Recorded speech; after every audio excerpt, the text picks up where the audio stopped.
சபைக்கு வரான், அது ஒருத்தன். சபைக்கு வெளியில ஒருத்தர் ஜென்ம சுபாவம் உள்ள மனுஷன். இவனுக்கு விபிச்சாரம் பண்ணக்கூடாது, வேஷத்தனம் பண்ணக்கூடாது, விக்கிரகாராதனை பண்ணக்கூடாது, அப்புறம் கேர்லெஸ்ஸா இருக்கக்கூடாது, வெறியனா இருக்கக்கூடாது, கோவக்காரனா இருக்கக்கூடாது, கொள்ளை பண்ணக்கூடாது.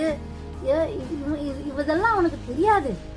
அவன் கூட சேருப்பான். அவனுக்கு நீ சேர்ந்தாதான் அவனுக்கு, நீ போய் சொன்னாதான் அவனுக்கு தெரியும். அவன் கூட சேர. ஆனா சகோதரர்கள் எண்ணப்பட்ட, so there comes the division. அந்த கோதுமையை அந்த இதுல இருந்து பிரிக்கிறாங்க பாத்தியா, that happens here, this moment. அது என்னது? கிறிஸ்தவன் சொல்லின்னு, கிறிஸ்தவர்கள் சொல்லி நாடகம் போட்டுன்னு, வெபிச்சாரம் பண்ணின்னு, என்னது வேசித்தனம் பண்ணின்னு, விக்கிரகாராதனை பண்ணின்னு, கேர்லெஸ்ஸா உதாசீனனையாவது, வெறியனா இருக்கிறது, கொள்ளைக்காரனாக இருந்தால் அவனோட கலந்திருக்க கூடாது. அப்படிப்பட்டவனோட கூட புசிக்கவும் கூடாது. வெளியில இருக்கிறவங்க கூட சாப்பிடுங்க. ஆனா ஏசப்பா பேரை சொல்லின்னு நான் நல்லவன் சொல்லி உலகத்துக்கு ஏமாத்திட்டு வாழ்றான் பாரு, அவன் கூட சாப்பிடாத. விக்கிரகாராதனை, ஏசப்பாவின் கடவுள்னு சொல்லிட்டு விக்கிரகாராதனை பண்றவங்க கூட வாழாத. ஏசப்பா கடவுள்னு சொல்லி அவர் தான் என் தேவன் சொல்லி விபிச்சாரம் பண்றானா அவன் கூட வாழாத. கொள்ளை அடிக்கிறானா அவன் கூட வாழாத. வெறியனா இருக்கிறானா, குச்சின்னு சுத்துறானா, குடிச்சிட்டு வெறியாயிட்டு கீழே விழுந்து கிடக்குறானா அவன் கூட நீ சாப்பிடாத. ஆனா வெளியில இருக்கிற மனுஷன் கூட போய் பேசு. விபிச்சாரனா இருந்தா கூட அவன்கிட்ட போய் பேசு. அவன் கூட நீ போய் பேசினாதான் அவனுக்கு தெரியும்.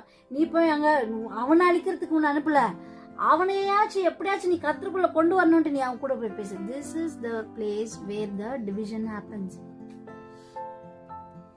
சகோதரர் என்னப்பட்ட சபையிலேயே கிறிஸ்தவர்கள் என்று சொல்லி வாழ்ந்து கொண்டிருக்கிற இந்த கேங்கு கூட என்ன பண்ணக்கூடாதான், கலந்து இருக்கவும் கூடாதான். அப்படிப்பட்ட உட்கார்ந்து கூட சாப்பிடக்கூடாது. ஆண்டவருடைய வார்த்தை பவுலுக்கு கொடுக்கப்பட்டது. இப்ப நான் ஆண்டவருடைய பிள்ளை அப்படின்னு சொல்லி உலகத்தை ஏமாத்துக்கிறேன், நான் வெபிச்சாரம் பண்ணின்னு இருந்தேன்னா உண்மையான தேவ பிள்ளைகள் என்ன கூட உட்காந்து சாப்பிடக்கூடாது அப்படின்றார் Pavul. You should not go and sit with that. But in the same time you can go and sit with that in the neighbor's house because they do not know the Lord. You go and sit with them and eat food.